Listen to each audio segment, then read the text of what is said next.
ગીતાનો અક્ષર બ્રહ્મ છે, જે શાસ્ત્રોનો અક્ષર બ્રહ્મ છે, જે વેદોનો અક્ષર બ્રહ્મ છે, એની વાત છે. આ તો શાસ્ત્ર પ્રમાણ છે. એક તો અક્ષર બ્રહ્મ, બીજો શબ્દ બ્રહ્મ. શબ્દ પણ બ્રહ્મ છે, શબ્દ બ્રહ્મ. અને પછી વાક્ય પણ બ્રહ્મ છે. આપણે શું કહીએ? બ્રહ્મ વાક્ય છે. વાક્ય બ્રહ્મ. આ તો બ્રહ્મમય છે સાહેબ. આ તો જુદી જુદી રીતે લટકા છે સાહેબ. બાકી આ તો બધું ચિદ વિલાસ, બ્રહ્મનો વિલાસ છે. આખા રાહડા છે, આખા જગતમાં ચારે બાજુ રાસ રમાઈ રહ્યું છે સાહેબ. અક્ષર બ્રહ્મ. વેદ, શાસ્ત્ર અને ગીતાનો જે અક્ષર બ્રહ્મ જે છે એ અક્ષર બ્રહ્મ. શબ્દ બ્રહ્મ. ત્રીજું વાક્ય બ્રહ્મ. હા, એણે કીધું એટલે બ્રહ્મ વાક્ય. વાક્ય. અને ચોથું બ્રહ્મ પદ. આખું પદ, આખી કવિતા એ પણ બ્રહ્મ.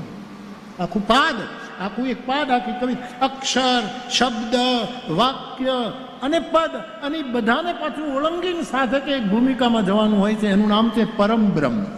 જે શબ્દથી નીકળી ગયો, પદમાંથી નીકળી ગયો, અક્ષરમાંથી નીકળી ગયો, અને એ બધામાંથી નીકળીને પછી જ્યાં કૂદકો માર્યો છે એનું નામ પરમ. એને ગીતા અક્ષર બ્રહ્મથી લઈને પાછો પરમ બ્રહ્મ પણ કહે છે. એ પરમ બ્રહ્મ.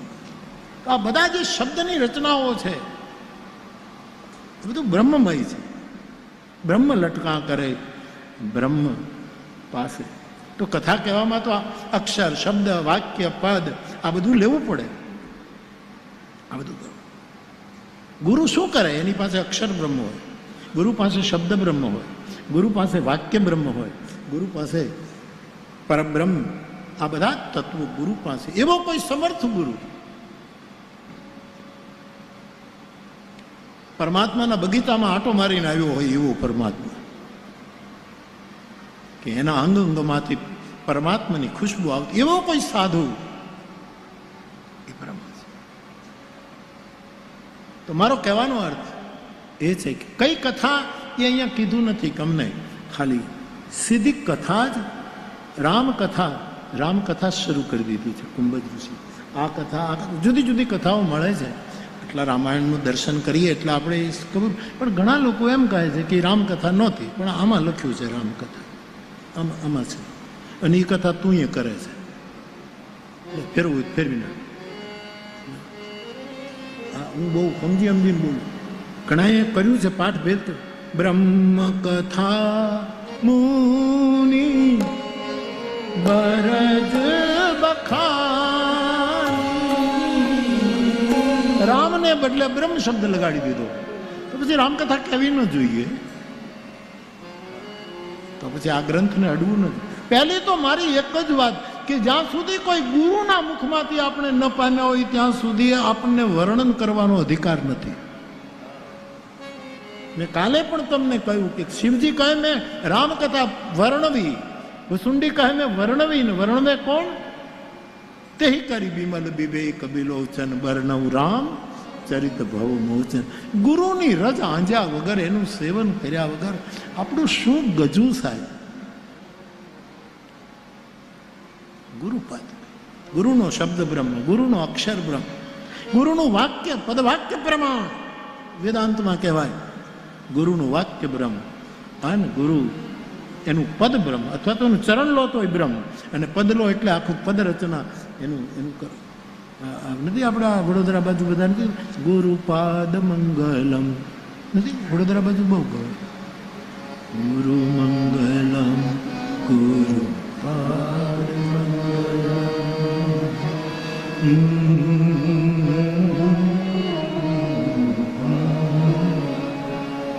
વડોદરા બાજુ ભક્તો બહુ સરસ ગાય છે. પણ આપણને તમે તો શીખી જાઓ, આટલી કથા કરી છે તમે યાર છે.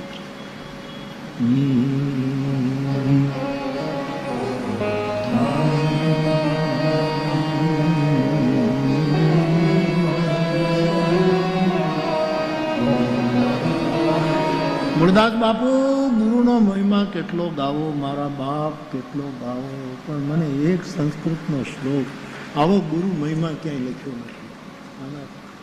ધ્યાનમ મૂલમ વાત પૂરી. ધ્યાન કરવા બેઠા અને એ દેખાય, એના આનાથી કોઈ મોટો મહિમા નથી. ધ્યાનનું મૂળ આપણો ગુરુ છે. આપણા જીવનમાં નથી હોતું. આપણું જે કોઈ શ્રદ્ધેય સ્થાન હોય, આપણી કોઈ શ્રદ્ધેય વસ્તુ હોય, આ બુદ્ધના જે આશ્રિતો બેઠતા હશે તો એને બુદ્ધ જ દેખાતા હોય. શંકરાચાર્ય ભગવાનના આશ્રિતોને શંકર જ દેખાતા. ધ્યાનમ મૂલમ ગુરુ, એને પોતાનો ગુરુ જ દેખાય. અરે સામાન્ય પ્રેમ હોય તોય કલાપી એમ કહે, જ્યાં જ્યાં નજર મારી ઠરે યાદ ઈ ભરી ત્યાં આપની, અને જ્યાં જ્યાં ચમન જ્યાં જ્યાં ગુલો ત્યાં ત્યાં નિશાની આપની. મારો સ્વામી રામતીર્થ એમ કહે કે જીધર દેખતા હું ઉધર તું હી તું. આનાથી ગુરુ મહિમા બીજો કયો હોય સાહેબ? ધ્યાનમ મૂલમ ગુરુ, અને અદભુત કે પૂજા મૂલમ ગુરુ, પૂજા કરવા યોગ્ય ગુરુ ચરણ. આહા, મોહે લાગી લટક ગુરુ,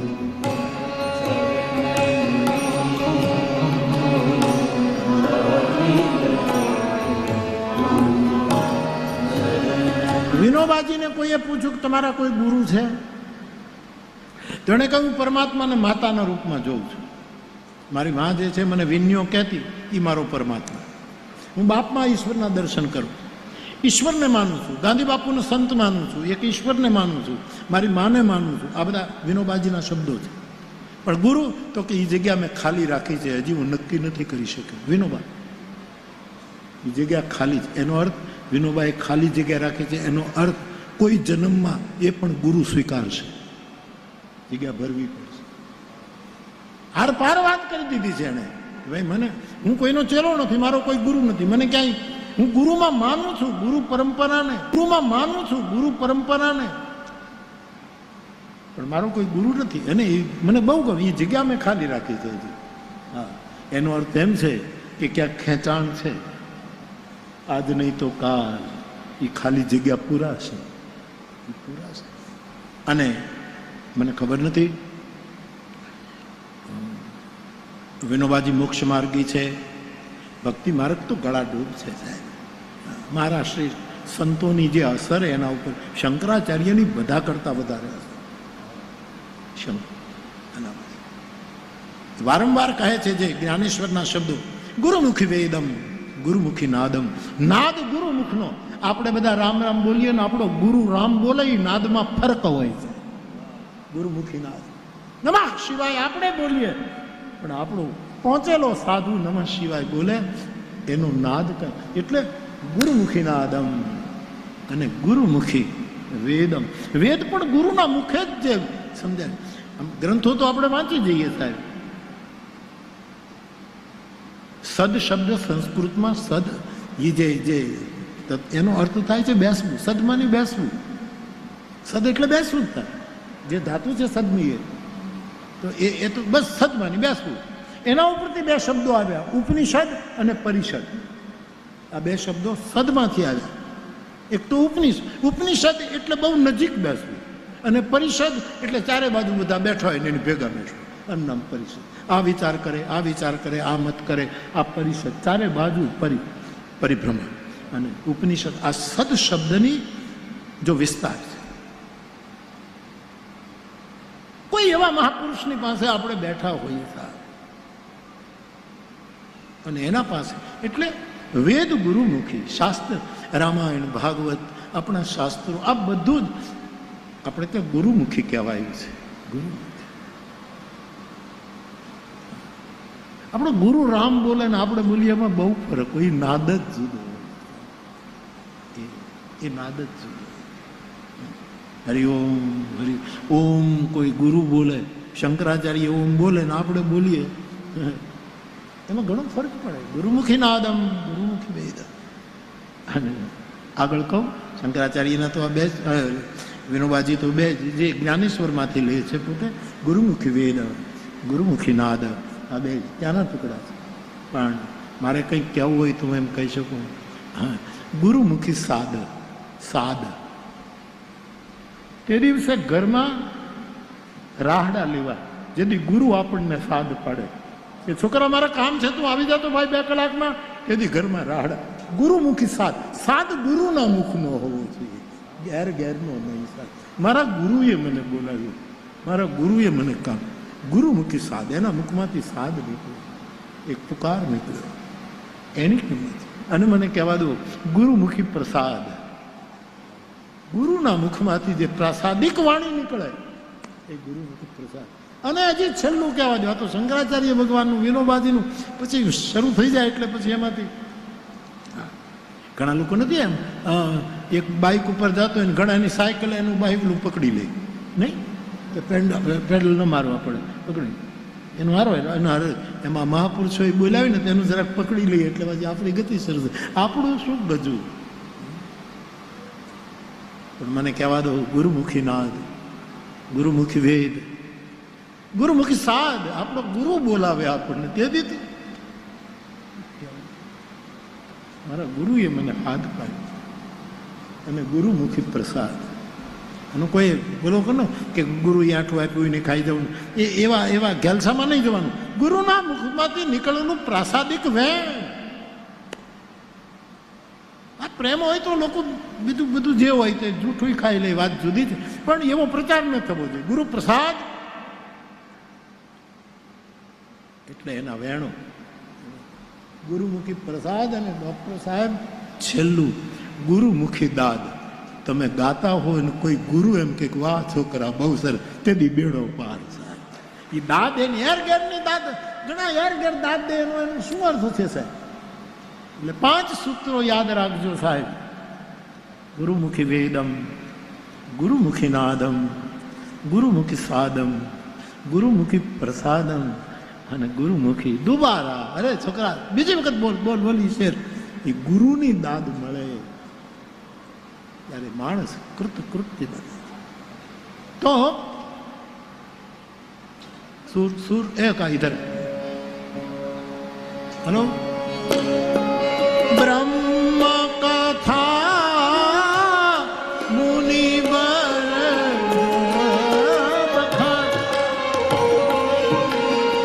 આખો પાઠ ફેરવી નાખ્યો. લ્યો, બ્રહ્મ કથા મુનિએ વખાણી. હવે અહીં લખ્યું છે રામકથા. જે ગ્રંથને લઈએ છીએ એને તો ઈમાનદાર રહીએ સાહેબ, ઈમાનદાર રહીએ. નરસિંહ મેં તો એક નાનકડું પદ હોય ને તો ઈમાનદારી પૂર્વક એને વાંચો. એનો ઝૂલણા છંદ એમને નથી આવ્યો સાહેબ, આજ સુધી મને તમને ઝૂલાવી રહ્યો. વિકાસ બાબુ, કુલ રાવણ તણો નાશ કીધા પછી અને એક દી રામને વેમ આવ્યો, આ મુજ નામથી પથ્થરો તર્યા અને આ બધો ઢોંગ કોણે ચલાવ્યો. આ ઝૂલણાનો લોકઢાળ. ગામ થોડુંક ગામ. તમે કોને ગાતા હતા ને, તમે બીજું કરતા હતા શું? ત્યાગ હંસે કર્યો માન સરોવર તણો આવી નહીં તટ દધી. તીર ના તટ દધી શબ્દ જોઈ લો સાહેબ.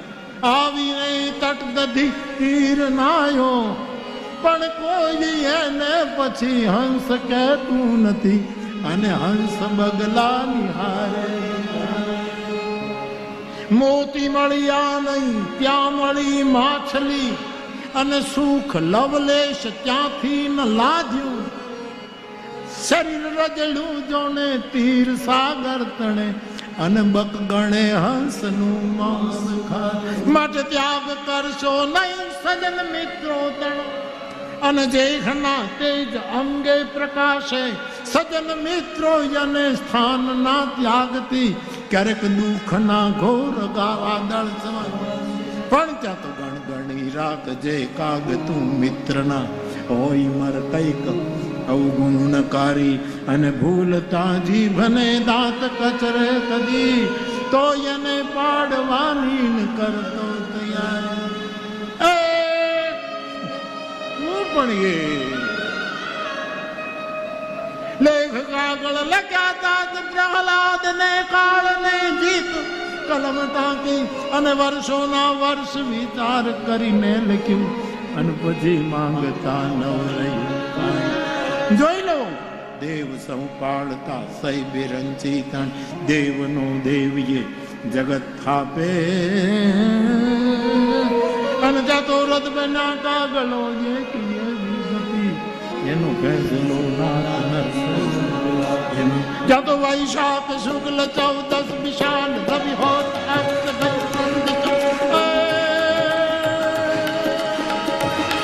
વૈશાખ શુક્લ 14 વિશાલ રવિ હોત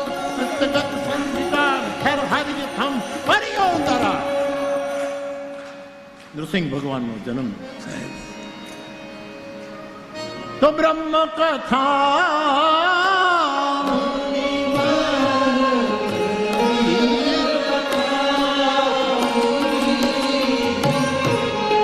બાપ અહીંયા સ્પષ્ટ લખ્યું છે કે કથા સાંભળવા ગયા શિવ કોઈ આગ્રહ નથી કર્યો કે મને આ સંભળાવ.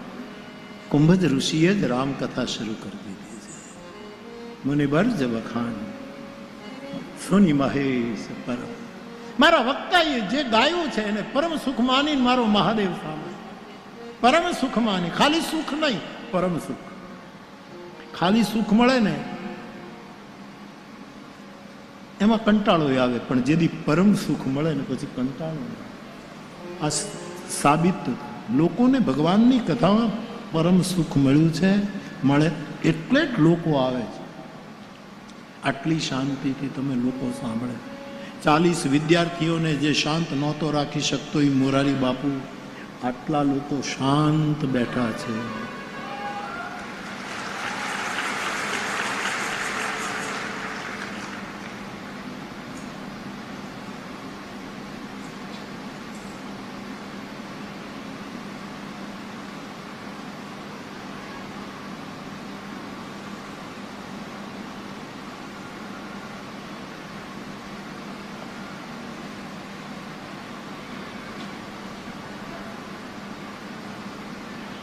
બે મિનિટ મૌન થાવ તો કોઈ કાંઈ બોલતું નથી. આ શું છે?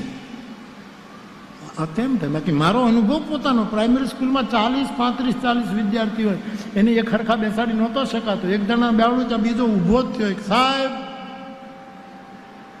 સાહેબ ખાવા જવું છે, નાસ્તો કરવો, જે સંજ્ઞા હોય એ તરત જ ઊભો થાય. મારે પાણી પીવા જવું છે, મારે ખાવા જવું છે, એવું કરે. એને નહોતા બેસાડી શકાતા. હું ગઈકાલે અમે બેઠા ત્યારે કે રામાયણમાં જ્યાં રામ પ્રતાપ શબ્દ છે ત્યાં બહિર કાર્ય થયું છે. બહિર કાર્ય કરવા માટે રામ પ્રતાપ જોઈએ અને ભીતરી વિકાસ માટે રામ પ્રભાવ જોઈએ. તમારામાં ઉર્જા જોઈએ બહારનું કાર્ય કરવા માટે. એમાં પ્રતાપ, રામ પ્રતાપ સુમીરી કપી પ્રતાપ. શ્રી હનુમાનજી મહારાજ મહત્વના કામે નીકળે ત્યારે પ્રતાપને યાદ કરે. અને પરશુરામજી જ્યારે અંતરયાત્રા શરૂ કરે ત્યારે રામ પ્રભાવથી એને ખ્યાલ આવે. આ રામાયણના શબ્દો જેમ તેમ નથી વપરાય, એ આપને વિનંતી કરું. આ જેમ તેમ નથી, યોગ્ય સમયે ઉતરેલા શબ્દો, બધા ઉપરથી ઉતરેલા શબ્દો આમાં લખાઈ ગયા છે. જેમ તેમ તો ઘણા મહાપુરુષો એવું કહે છે કે એ ઓલી કથા કીધી, પણ આમાં ભાઈ માનસમાં તો રામકથા લખ્યું છે એટલે હું રામકથા કહીશ. બાકી હશે પૂછ્યું નથી કે તમે અમને આ કથા સંભળાવો, બસ બેસી ગયા છે વક્તાની સામે, શાંતિથી બેસી ગયા.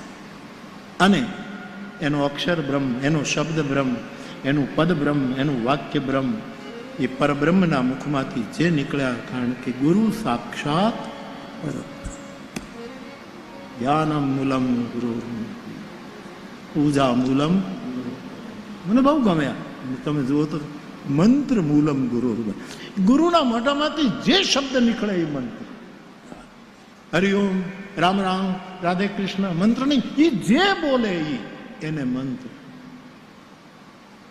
મંત્ર મૂલમ ગુરુર વાક્યમ અને મોક્ષ મૂલમ. આપણા મોક્ષનું મૂળિયું તો આપણા ગુરુની કૃપા જ હોય સાહેબ. બુદ્ધનું એક વાક્ય છે, પરમ કરુણા એ પરમ નિર્વાણ છે. બુદ્ધ પરમ કરુણા એ પરમ નિર્વાણ છે. જે દિવસે પરમ કરુણા ઉતરે કોઈ સાધુને તે દી આપણું પરમ નિર્વાણ પદ પ્રાપ્ત સસ્તામાં મળી જાય, વરદાનમાં મળી જાય. એવું બુદ્ધનું વાત. તો થોડી સ્પષ્ટતા હું કરું છું કે અહીંયા રામકથાની જ વાત થઈ છે. મુનિશ્રેષ્ઠ મુનિવાર્ય કુંભજે શિવ અને સતીની સામે રામકથાનું વર્ણન શરૂ કર્યું, પણ શિવજીએ પરમ સુખથી સાંભળ્યું. સતીનું નામ કાઢી નાખ્યું.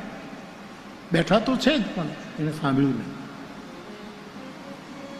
એને એમ જ થયું કે આની પાસેથી શું સાંભળવું. ઘણા લોકો આમ કથામાં એ લોકો શું કામ આવે? અમુક વ્યવહાર સાચવવા માટે આવે કે સીતારામ બાપુએ કીધું છે એટલે જવું જોઈએ, આંટો મારી આવી. આ આંટો મારવા માટે નથી, આ આંટો ફેરવવા માટે છે. જ્યાં આંટી ચડી ગઈ છે ને એને ખોલવા માટેને લોકો ઘણા આવું એ સ્વાભાવિક વ્યવહાર છે, હું સમજુ. આવો અડધો કલાક જઈએ, બાપુએ આમંત્રણ આપ્યું છે. ઘડીક વાર બેસે ને પછી સ્વાભાવિક છે જે હોય તે. તો સતી બેઠા પણ એને કથાનું પરમ સુખ ન લીધું.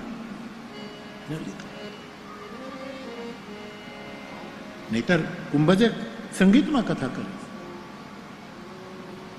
સતીને કથામાં રસ હોય, પણ સંગીતમાં તો હોવું જોઈએ ને, કે આ માણસ આટલા રાગ ગાય છે, આ માણસ. અને કુંભજનું વાદ્ય હતું માણભટ્ટ, ઘડો વગાડતા હતા કુંભમાંથી. એનું કુંભ એનું વાદ્ય છે, કુંભ લઈને બેઠા છે. જેનામાંથી જન્મ્યા એ જ એનું વાદ્ય છે. જે માના કોઠામાંથી આપણે જન્મ્યા હોય ને એ માનો કોઠો જ આપણી મુક્તિનું કારણ બને છે સાહેબ.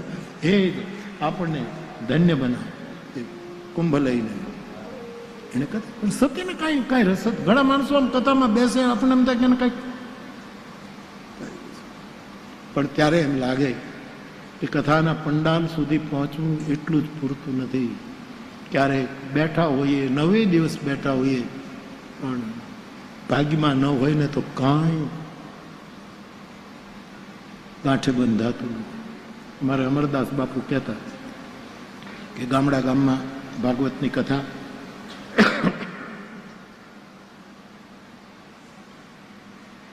ને ગામડાની કથામાં તો ભાગવતની પોથી યાત્રા નીકળે અને વાગતે ગાતે જાય. જેને ઘરે હોય રામજી મંદિર કે શિવ મંદિરથી પોથી લઈ જાય. યજમાન જેણે કથા રાખી હોય માથે પોથી લઈને જાય, વાગતે ગાતે જાય. ને ગામડાઓની કથા એવી કથા શરૂઆતમાં અમારે થઈ જોયું છે. હવે જેને ઘરે કથા હોય એ બધાને બોલાવે, તેને વેવાયને તો બોલાવે, એને તો બોલાવવો જ જોઈએ. એટલે વેવાયને બોલાવે. વેવાય પણ પોતાના વેવાયને ઘરે કથા છે એટલે એક જોડ કપડાં ધોયેલા પહેરે ને એક જોડ ધોયેલા હારે ભરતવાળી થેલીમાં લઈને આવે. ભરત ભરેલી થેલીમાં એમાં એક જોડ એને ધોયેલા રાખ્યા હોય અને એક પહેરીને આવ્યો. વાતે ગાતે ગામડામાં તો પોથી યાત્રા નીકળે ત્યારે અમારે શું, અમારા સાધુ જ હોય. મોરારીદાસ બાપુ એ તબલા બાંધ્યા, કમર ઉપર તબલા, અમારે સાધુડા જ હોય બધા. ખમૈયા સાધુ વગર કોઈ કરાવે જ નહીં સાહેબ. અને ખમૈયા પણ કોઈ સાધુ વગર ન કરે. ખમી જા, ધીરજ રાખો, ધીરજ રાખો, શાંતિ રાખો, સાધુ વગર ન કરે. એટલે રાજેશભાઈ, અમે શ્રાવસ્તી ગયા ને ત્યાં અમે બૌદ્ધ ભિક્ષુઓમાં એક વસ્તુ બહુ, ઓમ શાંતિ શાંતિ શાંતિ નહીં, સાધુ સાધુ મને બહુ ગમ્યું. એ લોકો જે ઝૂકીને આ જ બોલે, મને બહુ જ. શાંતિ તો બહુ ઉત્તમ, આપણે ઉપનિષદી મંત્રનું પરિણામ છે શાંતિ. आज हम आपके लिए लेकर आए हैं ऑटोमेटिक रीडिंग ग्लासेस जो आपकी रीडिंग करने में मदद करेंगे. ये चश्मे પરિણામ છે શાંતિ. પણ એના કરતા એ સાધુના બાળક તરીકે મને બહુ ગમ્યું. સારું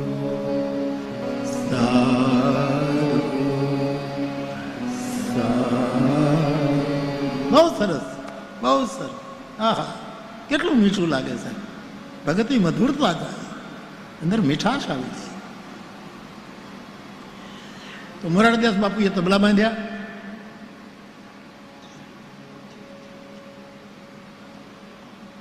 જાંચ પખવાજ કરતાલો લઈને મારા સાદડાઓ બધા, ને પછી ભાઈ આશા ભેર્યા ને અમે આવ્યા ને મારે વાલે રમાડ્યા રાસ. એમ કરીને ગામમાં પોથયાત્રા નીકળે છે. એમાં પછી ચોક આવે એટલે ત્યાં પછી ચલતીમાં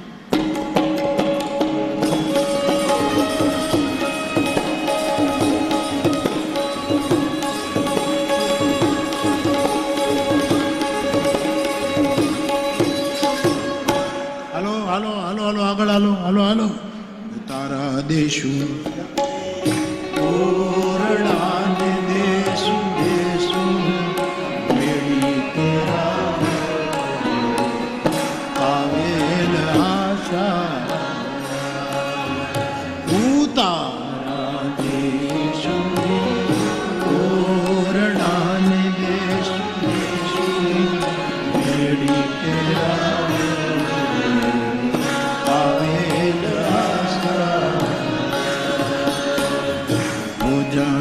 દેશું તમને લાપસીને કાંઈ દેશું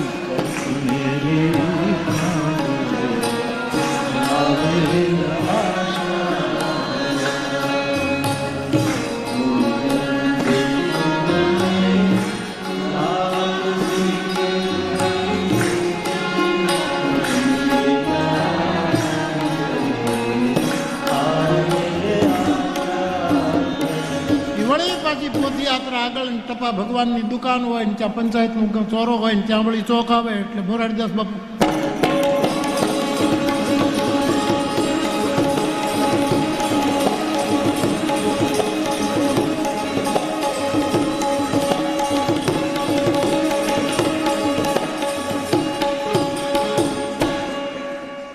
નાવણ દેશું તમને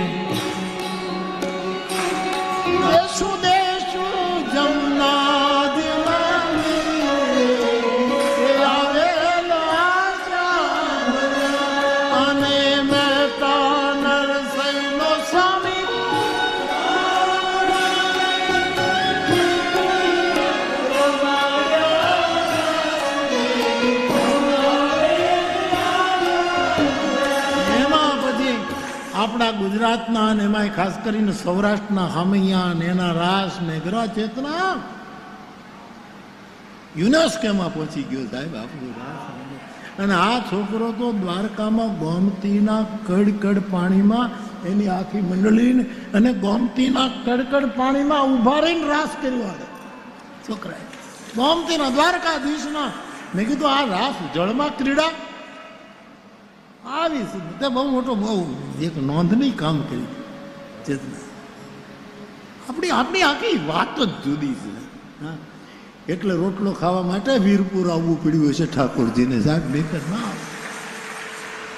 કોક દિન કાઠિયા વાડમાં ભૂલો પડી ભગવાન તો કરું મોંઘા તારા સન્માન તને હરગ ભૂલાવું. શામળા અમારે રઘુરામ બાપાએ બહુ સરસ ઇન્ટરપ્રિટેશન મને સ્વાભાવિક છે એનો એક સદભાવ. મને પૂછે બાપુ અયોધ્યામાં રામ મંદિર થયું અને ઠાકોરજી બિરાજ તો વીરપુરની બાપાનું એવું મને એવું મનમાં વિચાર આવે છે. વર્તમાન ગાદીપતિ રઘુરામ બાપાએ વાત કરી કે બાપુ મારે ચંપતજીને વિનય કરવો છે કે રામલલ્લાના મંદિરમાં રોજ જે પ્રસાદ થાળ ધરાય એ વીરપુરનો થાય અને એની જેટલી રકમ વર્ષે જે થાય અમે આગળથી ભરી દઈએ. પણ આ રોટલો ક્યાં પહોંચ્યો તમે જુઓ. એ તો બરાબર અને હું તો સ્વાભાવિક રાજી જ થાવ, સવાલ જ નથી. હું તો મને તો કેટલો આનંદ થાય કોઈક રોટલો ખવડાવવાની વાત કરે એટલે મને બહુ આનંદ. અને હું એવા સંસ્થામાં ગયો છું કે આપણે જઈએ ને તો આપણને ઘણા એવા હોય ને ચીકણા એવા ચીકણા જે એવા વિચારના માણસ બહુ ચીકણા હોય એ હાથે હજી પણ દળનું દળે, હજી પણ ઘંટી સાદગીએ મારી નાખે. એ ગંટલાનું પડ એના ગળામાં બાંધવું જોઈએ ત્યાં સુધી હાથે ઘંટી દળે. અમારું બધું અનુભવેલું છે સાહેબ. આપણે ત્યાં જઈએ ને એટલે એમ કહે કે તમે જમવાના શું કામ આવ્યા છીએ? તને પરણાવવા આવ્યા છીએ? અહીં તારો વર વિવાહનો ખર્ચ ખાવા આવ્યા છીએ? તમે જમવાના? આ બનેલી ઘટના છોકરાઓ આપણે કહીએ આ જમવાનું તો 2 ભાખરી ખાશો કે 3? હવે એ શું કામ? પછી એમ કહે કે તો હું એટલું વધારે દળું. તો આ તમે